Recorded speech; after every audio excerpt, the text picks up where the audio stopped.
Welcome home to St. Anne's, a place of community, love, and faith. No matter who you are or where you are in your spiritual journey, there's a place for you at Christ's table. Join us Sundays at 10 a.m. or anytime online. We look forward to seeing you. Well, happy Pet Blessing Sunday. Anyone who knows me at all knows that this is quite possibly my favorite Sunday. I love it because I feel like it is a reflection of what we're supposed to be all the time. This idea that we are all one, all together, all the time in God's creation. And sometimes as humans, we're not good at remembering that.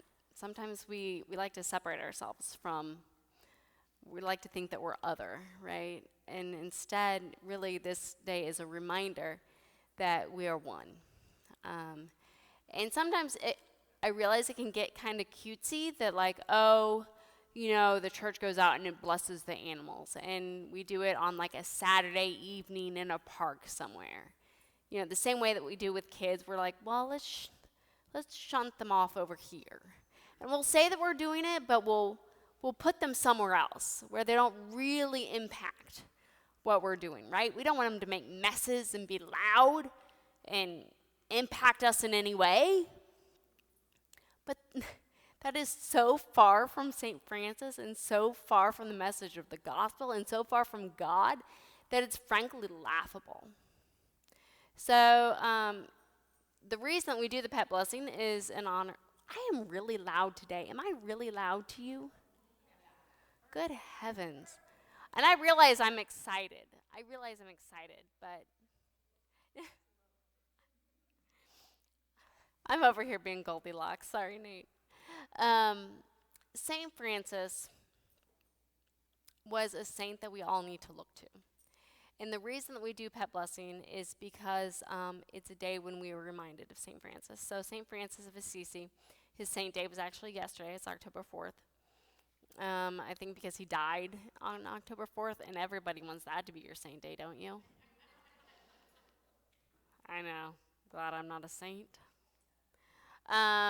So I'll do a little bit of a brief kind of who St. Francis was and why this matters. St. Francis was a monk. He died in 1226, so think high Middle Ages, Middle Ages. He is from Assisi. So I don't know how much you guys know about that time period in that area, but lots and lots of wealth, right? There's a lot of trade going on, obscene wealth, lots of. It's almost like areas now, kind of like that. There's a huge divide, but there's lots of trade wealth. So he comes from a family. His father is a silk merchant, so comes from a lot of money. And it has a pretty wild childhood, pretty wild young adulthood. And yet keeps wrestling with this. And will eventually kind of accept a call to ministry, but really his call was really driven about poverty and experiencing poverty and stripping away all the wealth and all the trappings and all that stuff. And then we end up later with the Franciscan order, which he starts. Bless you. It counts when I say it. Sorry. So you have this person who understands what wealth is, who understands what it can be like to live in this world, right? To live in comfort, understands that, and yet rejects that. He sees the hypocrisy in it and makes a decision to do something different. And I think that's important because we understand what it's like to live in comfort and wealth. We do. Whether or not we want to acknowledge that that's the world that we live in, it is. So to live in that and then recognize the hypocrisy in it and to reject pieces of that, that's a true calling. And that takes a lot of strength and courage. And I want us to acknowledge that. But the reason we talk about him so much, the reason that we do pet blessings and all that stuff is because St. Francis is one of the first theological arguments for creation care, which the Episcopal Church feels very, very strongly about. And if you've been around me at all, you know I feel very, very strongly about it. There's a reason that we have solar panels on our roof. I feel very, very strongly about the fact that we are one. And that we as humans live in a world, we share a world. We share it. It is not our world. We share it with all of God's creation. And St. Francis is probably the first where we really, really hear that, that theology being written down and proclaimed and preached. And that's why he's so important today, because it's stuff that we need to keep hearing again and again and again. When, you know, literally our planet is on fire. And we are destroying each other and we're destroying the planet itself. We need to hear again and again and again that when we do those things, we are doing them to God. Because St. Francis understood that creation is a divine reflection. That nature and everything in it is God's self. You and I are God's self. We all carry pieces of the divine. But not just humans. All of creation carries the divine.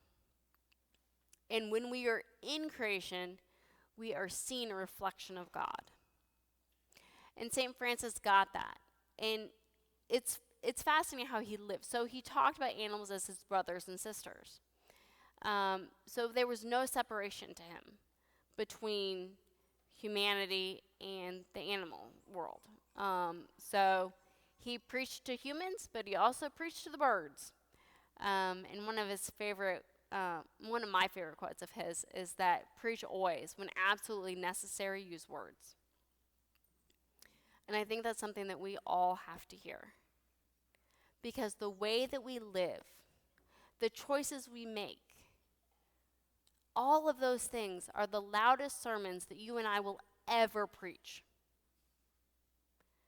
We proclaim God always. And in every action, in every choice that we make, we proclaim God. When absolutely necessary, go ahead and use words. But sometimes I think, I don't know about you, but sometimes I think that is the power of animals for us, or at least for me personally. Because you guys know I'm obsessed with my dogs, right? Obsessed. You will meet our newest member back there somewhere. Is Oscar back there, or did he wander off? That's fair. That's fair. He's had a big day. Puppies live big, sleep big. But animals get things, and they see things, and they love in ways that words, they don't need them. They absolutely do not need them. And can that be a message for us? I don't want pet blessings to be just another cutesy thing that we do that's like, oh, isn't it cute that they trot the animals out? And, oh, isn't it sweet that some people like animals? It's not that. It's a reminder that we are one. And they minister to us as much as we minister to them. That's what all of this is about. And if you have an animal in your life, you probably get that. You probably understand they love deeply. And we are called to love deeply in return.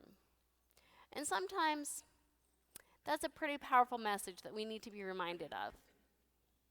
And they love and they forgive and they understand and they see things that we sometimes miss. And I think it's because we're so busy talking, says the person who's talking at you. I get the irony of that. I really do. But imagine if we learned more from them. Just imagine if we learned from nature and from creation as much as we like to put on nature and creation. Just imagine if we learned as much. Would that change things? Would that change our world? Would that change us as Christians? What does that look like? And so today we celebrate all those things. We celebrate all of God's creation. We celebrate the incredible life and love and gifts that are our animals in our midst. And we celebrate all of God's creation because guess what? You don't have to be a pet for us to love you. You can be a polar bear, and I'm all for your existence. Now, I feel a little bit differently about roaches. I realize that they're God's creatures. I get that. And at some point, probably when I meet God, I will understand the purpose of roaches. I don't understand them right now. But here's the thing. When we are reminded that all of creation is divine, we are reminded that we too are divine. And if you really want to hear some fun stories about St. Francis of Assisi, talk to me later. He's an interesting dude. Interesting dude.